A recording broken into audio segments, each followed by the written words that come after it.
આજે હું તમને એક એવી જગ્યા પર લઈને આવી છું કે ત્યાં જ ઈ જગ્યા ઉપર આવીને તમને ફૂલ પોઝિટિવિટી આવશે. આજે હું આવી છું ફુલિયા હનુમાનજીના મંદિરે. ઈ એક ચમત્કારી મંદિર છે હનુમાનજીનું. આ મંદિર છે ને, આ મંદિર તમે અહીંયા જોઈ લો, સાઈડમાં લખેલું છે ખોજાપીરાજા ગામમાં આવેલું છે. આ મંદિર એકદમ ચમત્કારી છે. તો ચાલો આપણે આનું ટૂર લઈએ.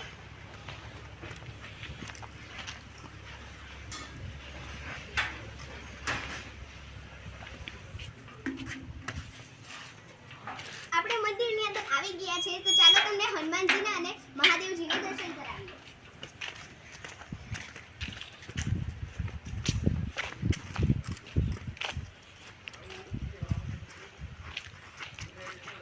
આ મંદિર છે ને જામનગરમાં આવેલું છે. જામનગરથી ફક્ત 50 કિલોમીટર જ દૂર છે.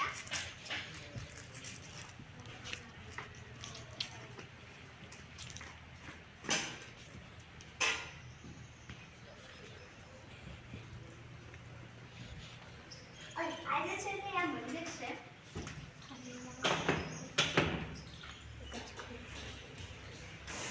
આ હનુમાનજીનું મંદિર છે. તો ચલો બનાવવાની જોડે બોલી દો, જય શ્રી હનુમાનજી મહારાજ, જય શ્રી રામ.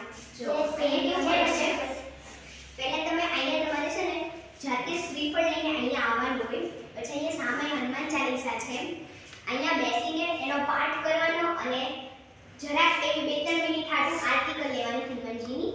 અને પછી શ્રીફળ ઉપર તમારું નામ લખી દેવાનું. ઓમ, સાથીઓ, સ્વસ્તિક તમે ગમે એ કરી શકો છો.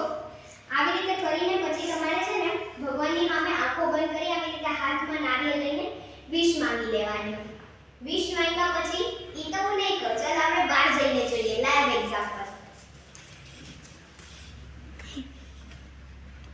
પછી અહીંયા મહાદેવજીનું મંદિર છે, જ્યાં આપણે અહીંયા અભિષેક કરી શકીએ છીએ. તો ચાલો એકવાર તમે આવીને જોજો, તમારી મનોકામના જરૂરથી પૂરી થાય.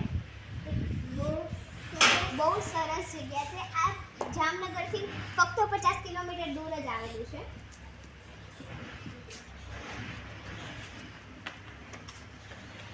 તમે નારિયેલ જોઈ શકો છો. જો તમારી ઈચ્છા પૂરી થાય ને તો આવી રીતે 3 તળ પડી જાય આખા. હા, ગમે ત્યારે ગમે ત્યાં આમ આખું ફાટી જાય. જો આવી રીતે જેની ઈચ્છા પૂરેપૂરી થવાની હોય ને એના મોટા તળ પડે.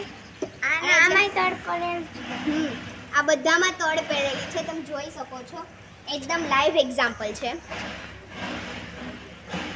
આ તમે જોઈ શકો છો. આ જે કેમેરામેન છે ને એમનું જ છે કદાચ. તમારી અહીંયા આવીને ઈચ્છા જરૂર પૂરી થશે. બસ જો તમે ખાલી ઈચ્છા માંગો ને, એ કોઈ નહીં કહેવાની, મમ્મી પણ નહીં, પપ્પા પણ નહીં, ભાઈ પણ નહીં અને બહેન પણ નહીં, કોઈને નહીં કહેવાની. જો તમારી નારિયેળ ફાટી જશે ને એટલે તમારી ઈચ્છા જલ્દીથી જલ્દી પૂરી થઈ જશે. તો જલ્દીથી જલ્દી ફાઈટું છે. જો આ બહુ સરસ ફાઈટું છે. તો તમે આ મંદિરને જલ્દીથી જલ્દી વિઝિટ કરો. અને હા, તમે મનોકામના એવી માંગજો કે એ તમારા સારા માટે હોય અને તમારા કલ્યાણ માટે હોય. તો આ છે મંદિર ફુલિયા હનુમાન મંદિર. જામનગરથી ફક્ત 50 કિલોમીટર દૂર આવેલું છે.